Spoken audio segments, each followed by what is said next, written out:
সংশোধনীয় gazette প্রকাশ 1:4 অনুপাতে নবম pay scale ও আদালতের নির্দেশ। কর্মচারীদের মূল বেসিক সর্বনিম্ন 30,000 টাকা মঞ্জুর ঘোষণা।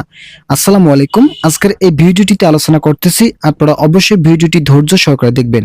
ভিডিওটি দেখার শুরুতে যারা এখন আমাদের এই নতুন চ্যানেলটি সাবস্ক্রাইব করেননি তারা অবশ্যই চ্যানেলটি সাবস্ক্রাইব করে পাশে থাকা বেল আইকনটি অল করে দিন। সংশোধনীয় গেজেট প্রকাশ সম্পর্কে আদালত থেকে নতুন একটি সিদ্ধান্ত এসেছে। কর্মচারীদের মূল বেসিক সর্বনিম্ন 30,000 টাকা পর্যন্ত মঞ্জুর ঘোষণা করেছে অর্থ মন্ত্রণালয়। অর্থ উপদেষ্টা ডক্টর সালেউদ্দিন আহমেদ সরকারি চাকরিজীবীদের বেতন বৃদ্ধির জন্য নতুন একটি সিদ্ধান্তের কথা জানিয়েছেন। তিনি গতকালের বৈঠকে সচিবদের সঙ্গে আলাপকালে বলেন, কর্মচারীরা যেভাবে তাদের দাবিগুলো জানিয়েছে, আমরা তাদের প্রত্যেকটি দাবি পূরণের জন্য যথেষ্ট চেষ্টা চালিয়ে যাচ্ছি। একই সঙ্গে পে কমিশনের চেয়ারম্যান জাকির আহমেদ খান বলেন, ইতিমধ্যে আমাদের সকল কাজ শেষ হয়েছে। আমরা যে কোনো সময় একটি প্রতিবেদন অর্থ উপদেষ্টার কার্যালয়ে জমা দেব। তবে এখন পর্যন্ত বিভিন্ন সংস্কার বাকি রয়েছে, যেগুলো সংশোধন করার মাধ্যমে সরকারি চাকরিজীবীদের বেতন বৃদ্ধি আরও সহজতর হবে। আমরা চাচ্ছি দ্রুত গতিতে সরকারি চাকরিজীবীদের নবম পে স্কেল বাস্তবায়ন করার মাধ্যমে আর্থিক অবস্থানকে বহুগুণে ফুটিয়ে তোলার জন্য। ভিডিওটির এই মুহূর্ত পর্যন্ত এসেও আপনারা যারা এখন আমাদের এই চ্যানেলটি সাবস্ক্রাইব করেননি তারা সাবস্ক্রাইব করে পাশে থাকা বেল আইকনটি অল করে দিন।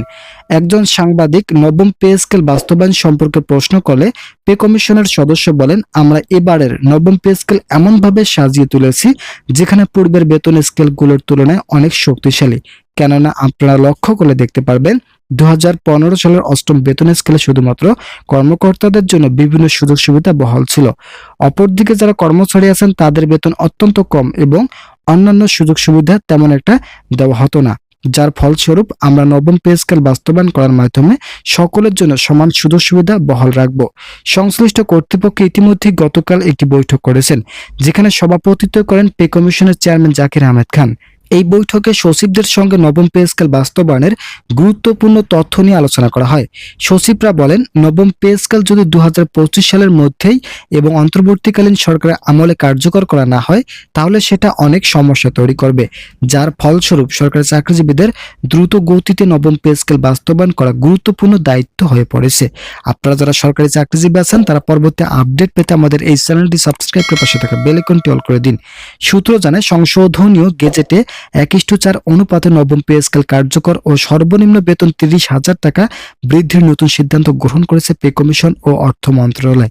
অর্থ উপদেষ্টা ডক্টর সালেউদ্দিন আহমেদ স্পষ্ট ভাষায় বলেন, কর্মচারীদের বেতন যদি বৃদ্ধি করা না হয় তাহলে তারা অনেক ক্ষতিগ্রস্ত হবে। কেননা তারা যেভাবে তাদের আন্দোলনগুলোর মাধ্যমে দাবি জানিয়ে আসছেন তাদের প্রত্যেকটি দাবি যৌক্তিক ছিল। যদি অন্তর্বর্তীকালীন সরকার দাবি মেনে না নেয় সেক্ষেত্রে এটা অপারগতা থেকেই যাবে।